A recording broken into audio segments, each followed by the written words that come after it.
हाय दोस्तों, आज हम आप लोगों के सामने जैसे क्लास 10th में जब मैथ बनाने जाइएगा तो वहाँ पे एक चैप्टर है समीकरण। समीकरण को हम 3 तरह से बनाते हैं। जैसे देखिए, विलोपन, प्रतिस्थापन, वर्ज गुणन, ठीक है ना। तो क्लास 10th में जो विलोपन विधि है उस चैप्टर का क्वेश्चन लेके हम आज आप लोगों के सामने आए हैं, ठीक है। जो आपको बहुत सरल और आसान तरीका से हम आपको सिखाएंगे, ठीक है। चलिए क्वेश्चन पर चलते हैं, ठीक है। तो यहाँ पे देखिए 3x + 4y = 10 इक्वेशन हो गया 1। 2x - 2y = 2 इक्वेशन हो गया 2।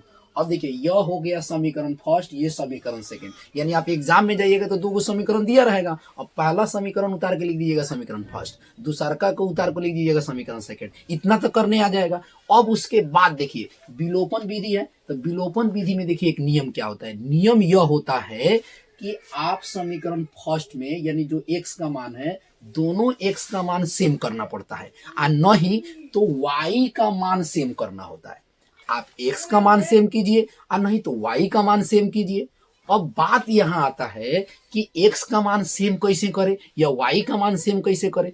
तो x का मान हमको सेम करने के लिए, बराबर करने के लिए, जैसे देखिए समीकरण x में, समीकरण फर्स्ट में x का मान दिया है 3x, तो इसमें क्या करेंगे, जो x के आगे 3 है उस 3 को आप समीकरण सेकंड में गुना कर दीजिए, समीकरण सेकंड में गुना कर दीजिए। और जो समीकरण सेकंड में जो x के आगे है उसको गुना कर दीजिए फर्स्ट से।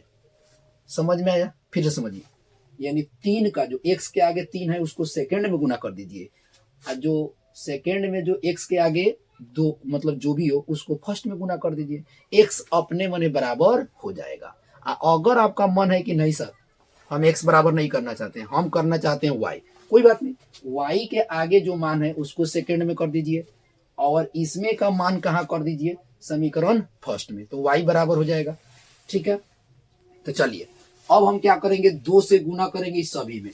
तो 2 से गुना कीजिएगा इसमें, तो 2 3 6, 4 दूना 8, 10 दूना 20, और यहाँ पे देखिए 3 दूना 6, 3 दूना 6 और 3 दूना 6।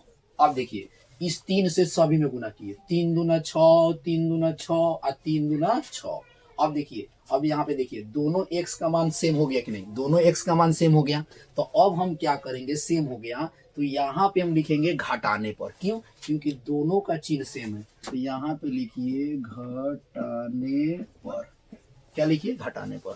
तो जब घटाने की बात आए तो प्लस है तो क्या लिखिए, माइनस, अब माइनस है तो प्लस, अब प्लस है तो माइनस। अब चिन्ह बदल गया, तो अब देखिए यहाँ पे प्लस हो गया, यहाँ पे माइनस हो गया, तो प्लस माइनस सेम सेम क्या हो गया, कट गया।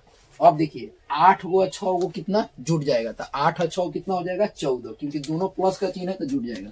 तो 14y, अब 20 में से 6 गया तो 14, तो y = हो जाएगा 14/14, काट दीजिए, y का मान कितना हो जाएगा, 1। y का मान आपका आ गया कितना, 1। अब इस जो y का मान 1 आया, अब इसका मान हम भरेंगे समीकरण किसमें, फर्स्ट में। तो लिखिए y का मान समीकरण फर्स्ट में रखने पर, अब y का मान समीकरण फर्स्ट, तो समीकरण फर्स्ट यहाँ पे है 3x + 4y = 10। तो 3x + 4 गुने y का मान कितना रखिएगा, 1, तो 10।